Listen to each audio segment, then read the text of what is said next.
দেশের বর্তমান অর্থনৈতিক সংকটে যখন সাধারণ মানুষ দুমুঠো ভাতের জন্য হিমশিম খাচ্ছে, তখন এক সরকারি কর্মকর্তার কাণ্ড দেখে রীতিমতো চোখ কপালে ওঠার দশা। কল্পনা করুন তো, মাত্র ৩ জনের একটি পরিবার, অথচ তাদের ঘরে মজুত করা হয়েছে পাহাড় সম ৪০ মণ চাল আর ৪ মণ ভোজ্য তেল। শুনতে সিনেমার গল্প মনে হলেও বরিশালের আগুইলছড়ার এই অবিশ্বাস্য ও ভয়ঙ্কর সত্যই এখন টক অফ দ্য টাউন।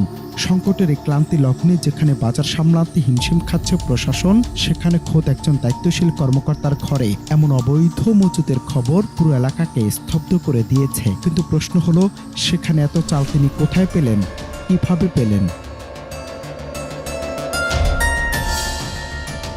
অভিযোগের তীর বরিশালের আগুইলছড়া উপজেলার মাধ্যমিক শিক্ষা অফিসের একাডেমি সুপারভাইজার প্রাণকুমার ঘটকের দিকে। স্থানীয়দের ভাষ্যমতে, রাতের আধারে সবার চোখ ফাঁকি দিয়ে তিনি নিজের ভাড়া বাসায় এই বিপুল পরিমাণ পণ্য মজুত করেছিলেন। একটানা 10 বছর একই উপজেলায় কর্মরত থাকার সুবাদে গড়ে তুলেছিলেন এক বিশাল প্রভাবশালী বলয়। এর আগেও রাজিহার ইউনিয়নের ট্র্যাক অফিসার হিসেবে দায়িত্ব পালনের সময় বিরুদ্ধে টিসিবির পণ্য আত্মসাৎ ও নানা দুর্নীতির অভিযোগ উঠেছিল।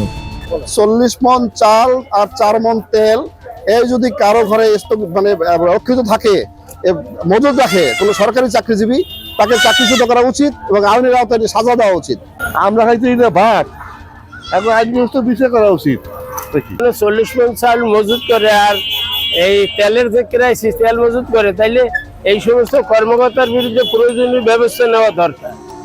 সবচেয়ে চমকপ্রদ বিষয় হলো, নিজ বাসায় এই বিশাল মজুদের কথা খোদ অভিযুক্ত কর্মকর্তা প্রাণকুমার ঘটক স্বীকার করেছেন।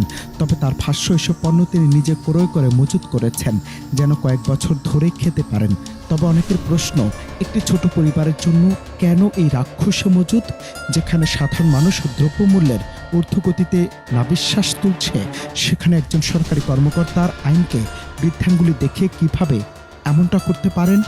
আমি 4 মণ সরিষা ওখান থেকে সরিষার সিজনে কিনা তেল করছি, আর সাথে 40 মণ ধান মিল থেকে দোষিদ্ধ করে চাউল নিয়ে আসছি, যাতে আমি 2-3 বছর খেতে পারি।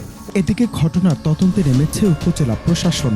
তার এমন অভাবনীয় মজুদের পেছনে রহস্য খতিয়ে দেখার পাশাপাশি উপজেলা নির্বাহী কর্মকর্তা লিখন বণিক জানিয়েছেন, ইতোমধ্যে একটি তদন্ত কমিটি গঠন করা হচ্ছে এবং প্রমাণ সাপেক্ষে আইনগত ব্যবস্থা নেওয়া হবে। আমরা তার বিষয়ে একটু তদন্ত করে দেখি, তার চাল উনি কোথা থেকে সংগ্রহ করলেন এবং তেল উনি কোথা থেকে সংগ্রহ করলেন, সেই টোটাল বিষয়টা জেনে আমরা একটা তদন্ত কমিটি হোক বা আমরা নিজেরা তদন্ত করে দেখব, তারপরে আমি আপনাদের এই বিষয়টাতে বিস্তারিত জানাবো। অনন্ত হাসান মাসুদ, বাংলা টিভি।